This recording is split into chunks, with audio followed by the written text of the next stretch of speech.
你告诉我，有一个人拳头1秒钟能打出9下，眼睛快到摄影机都追不上肌肉的精密程度，让美国顶尖科学家都跑来研究。他把整个西方世界打趴在地，让白人第一次知道东方人是这个样子。你告诉我，这样一个人他该活多久？你心里一定有答案。你说至少70、80岁，看着儿女成龙成凤，看着武道哲学传遍天下，这才叫圆满，对不对？但老天偏偏不这么安排。1973年7月20日，李小龙在一位女演员的家中安静地走了，才32岁，正值人生最巅峰，死因众说纷纭。有人说是药物过敏，有人说是谋杀，有人说是脑水肿，没有一个让人信服的结论。你看，这件事本身就很奇怪，一个把身体练到极致的人，一个比谁都懂养生、懂控制身体的人，就这样在最不该倒下的时候倒下了。这个悖论让无数人百思不得其解。但我告诉你，如果你懂得天道，懂得阴阳，你就会明白李小龙的离去从来就不是一个谜，而是一个早就写好的结局。今天我们就来好好讲讲这根最紧的弦为什么必然会断。先看他的命格。李小龙1940年11月27日出生在美国旧金山龙年龙时。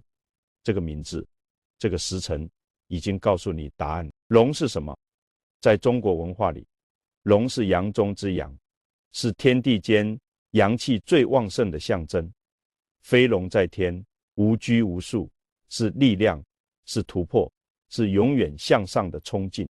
但我要告诉你，龙这个命格有一个非常微妙的地方。龙如果没有水，就是一条困龙，毫无用武之地。龙如果水太少，就是一条蛟龙，早晚精疲力竭，阳气过盛而阴气不足，这就是他一生命格的底色。他从小就不安分，10几岁在香港街头打架，打到他父亲担心到不行，把他送回美国读书。但你看看，一般人被送出去可能就安静了。李小龙不一样，到了美国，他依然是那个斗志昂扬的少年，他把所有斗志都灌注到了武术里，练咏春、广研各门各派，创立截拳道。截拳道这个名字就有意思，截就是截断直接，不拖泥带水，这恰恰就是他的性格，没有弯道，全部都是直线，全部都是进攻，全部都是阳。他有一句话说得很直白，我不怕练了10000种踢法的人，我只怕把一种踢法练了10000次的人。你听这句话里有没有一点点阴柔？没有，全部都是刚，全部都是猛，全部都是突破。一个人的语言就是他命格最直接的投影。李小龙说话的方式就是他活着的方式，就是他消耗自己的方式。在好莱坞那些年，遭受了多少歧视，多少打压，但他从来没有退缩过，从来没有低过头。这种性格成就了他的传奇，但也埋下了命运的根。刚则易折，这是易经最基本的道理。可惜很多人知道这句话，却不知道这句话说的可能就是自己。现在我要跟你讲一个很多人知道，但很少人真正读懂的故事。1973年，李小龙在拍摄《死亡游戏》期间，身体已经出现了明显的信号。那一年的5月，他在为《龙争虎斗》配音时，突然在录音室里晕倒，送进医院。医生的诊断是脑水肿。你听清楚，脑水肿，这是什么意思？这是身体在用最激烈的方式告诉这个人，你过头了，你要停下来了，再不停就完了。这就是天道给他的警告，这就是冥冥之中那个缺口。正常人遇到这种情况会怎么做？好好休养，把节奏放慢，让自己喘一口气。但李小龙是什么人？他能停下来吗？当时他的事业正处于一生中最灿烂的顶点，猛龙过江大卖，龙争虎斗即将上映，全世界都在等着看这个东方男人接下来要做什么。整个好莱坞都在他面前打开了大门。就在这个时候，你让他停下来，他停得住吗？各位，这就是命格里劫的本质。所谓劫，不是从天而降的横祸，劫是你性格里最强烈的那个部分，在最危险的时刻，偏偏让你做出了最不该做的选择，而你那个时候还觉得自己是对的。他从医院出来，调整了一段时间，似乎恢复了，然后继续工作，继续高强度训练，继续把自己这根弦拉紧拉紧再拉紧。2个月后，1973年7月20日，他到女演员丁佩家中商量剧本，服下一颗止痛药，躺下休息，就再也没有醒过来。你看，就是这样，警告来过了，机会流过了，但那个阳极的灵魂无论如何都无法让自己真正沉静下来。命运这个东西，它给你机会，让你见到那个转折点，但它不会替你做选择，选择永远在你自己手里。李小龙不是不懂哲学，恰恰相反，他读过大量哲学著作，他的截拳道理有非常深刻的东方哲思，但懂得道理和真正活出道理是两回事。这个距离有时只有一步，但这一步是很多人一生都跨不过去。我用易经里的一个卦象来说明他这一生乾卦。乾卦6爻皆阳，是64卦里唯一的纯阳之卦，象征天，象征刚健，象征自强不息。乾卦的卦辞里有一句话，几乎人人都听过，天行健，君子以自强不息。多少人拿这句话激励自己，多少人把它贴在墙上。但我问你，你有没有读到后面？后面还有坤卦的卦辞第4坤，君子以厚德载物，天道刚健，地道柔顺，阴阳必须并行，这才是完整的道理。只知道自强不息，不知道厚德载物，只知道乾，不知道坤，这就是残缺的人生。李小龙的一生完完整整的走了乾卦的每一爻。初九，潜龙勿用。他在香港的童年，打架、学武是蓄力的阶段。92，见龙在田，他到美国开武馆，教外国人功夫，开始崭露头角。93，君子终日乾乾，夕惕若厉。这是他在好莱坞奋斗最艰苦的那些年，日以继夜，战战兢兢，不敢有丝毫松懈。94，或跃在渊，精武门猛龙过江接连大卖，他站在了命运的跳跃点上。但那个或字说明这个阶段依然有2种可能。95，飞龙在天，这是1973年他事业最顶峰的时刻，龙争虎斗即将让他征服整个西方世界。但乾卦的95之后是什么？是上九，亢龙有悔。亢就是过头了，就是超出了天道允许的边界。龙飞得太高，失去了地的支撑，失去了水的滋润，失去了阴的平衡，悔是必然的结局。易经的智慧从来不是迷信，它是对天地规律最精准的观察和总结。亢龙有悔这4个字写在几千年前，写的仿佛就是李小龙。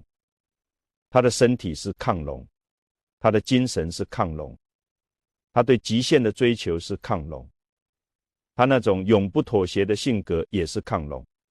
亢则必回，这不是诅咒，这是规律。再从另一个角度看，中医里有一个概念叫精气神。精是根本，气是运行，神是外显。一个人的精充足，气才能旺，神才能饱满。但如果一个人长期透支精气，把精全部转化成了神，外面看起来神采奕奕，光芒万丈，但根基已经空了。李小龙的训练量是常人的好几倍，他对自己身体的要求达到了一种近乎残酷的程度。他把骨头上的脂肪都去掉了，只为让肌肉更精纯。体脂率低到令人啧舌，表面上是对身体的极致掌控，但从天道的角度，这是在对身体剥夺阴，脂肪也好，柔软也好，松弛也好，这些看起来不那么英雄的东西，恰恰是阴的存在，是保护生命之根的缓冲。把它们全部去掉，换来短暂的极致状态。但身体失去了它的护城河，失去了后备粮仓，一旦出现意外，没有任何缓冲的余地。还有一个概念，我常常讲德福时差，一个人的福报和他的德行往往有一个时间差。有的人今生积德，下一代才享福；有的人今生享福，其实是在消耗前世的积累。李小龙在武术上的成就，在文化上的贡献，毫无疑问是巨大的。他让无数东方人挺起脊梁，这个德跨越种族，跨越文化。但他在个人修炼上，在阴阳平衡上没有补足那缺口。所以即便他的德再大，他的福也没能在他这一生里完整展开。这就是天道，从来不是公平的，但永远是平衡的。你在哪里多了，就要在哪里少；你在哪里太满了，天道就会在哪里给你留一个缺口。李小龙的缺口就是那个他从来没有真正学会的自净。我告诉你，在我几十年的研究里，我发现人最大的问题不是不够努力，恰恰相反，很多人的问题是太努力，努力到没有给自己留任何空间。你看现在这个时代，多少年轻人把自己搞得精疲力竭，多少人睡眠不够，饮食不规律，把每一分每一秒都填满，美其名曰拼搏，美其名曰不能输在起跑点。我问你，你这样拼，有没有想过你拼的方向是对的吗？有没有在那个拼劲里面留一点点阴的空间？易经里乾卦之所以要搭配坤卦，就是因为光有天行健是不够的，你还需要地势坤，还需要那个厚重的承载的柔顺的力量来滋养你不断向上的冲劲。乾坤并行，刚柔并济，这才是完整的人生。具体怎么做，我给你几个很实在的建议。第一，学会让自己有意识的放松。注意，我说的是放松，不是懒惰，不是躺平，而是有意识的把自己从那个高度紧绷的状态里退出来，让身体和心灵都得到真正的休息。睡觉不算，睡觉是被动的休息。真正的放松是主动的，是你有意识的告诉自己，现在这个当下，我不需要去征服任何东西，我只是在这里安安静静的存在。第二，不要跟自己过不去。很多人最大的敌人不是别人，是自己。他们对自己的要求严苛到了一种非人的程度，但没达到目标，就自我攻击，就自我怀疑，就把自己逼入死角。这种人就算外表看起来多强大，内里已经阴阳失调了，早晚出问题。对自己宽容一点，不是软弱，是智慧。第三，守住那颗善心，这是我今天最想说的一句话。不管你的命格是什么，不管你的八字带着什么样的印记，不管你今生走的是顺境还是逆境，只要你的心是善的，只要你在力所能及的范围内不损人，不害物，尽量让身边的人好过一点，这个善就是你最大的护身符，就是你在天道账本里最稳固的存款，得福时差。这个事情不要着急，不要因为你今天行了善，今天没有立刻得到回报，就觉得善心没有用。天道的账算得非常仔细，一毫一厘都不会差，只是时间的问题。李小龙走了，但他留下来的东西，他把东方文化带到西方世界的那份贡献，他让无数东方人挺起脊梁的那份力量，这个德到今天还在开花结果，还在影响着一代又一代人。他这一生可能没有享尽他应得的福，但他种下的那颗种子已经长成了一片森林。命运无常，这是真的，但在这个无常里面，有一样东西是你可以牢牢守住的，那就是你这颗心。这颗心善着，这颗心静着，这颗心柔着，天道就不会把你逼到那个亢龙有悔的绝境，因为你已经懂得了乾坤并行的道理，你已经知道了刚过则折，满则必溢的规律，你就会在那个临界点之前主动退一步，让天地之间的阴阳在你的生命里重新流动起来。这才是真正读懂了易经，这才是真正活出了天道。李小龙这一生惊天动地，壮怀激烈，让整个世界为之颤抖，但那根最紧的弦终究还是断。我们今天讲他的故事，不是惋惜，而是学习。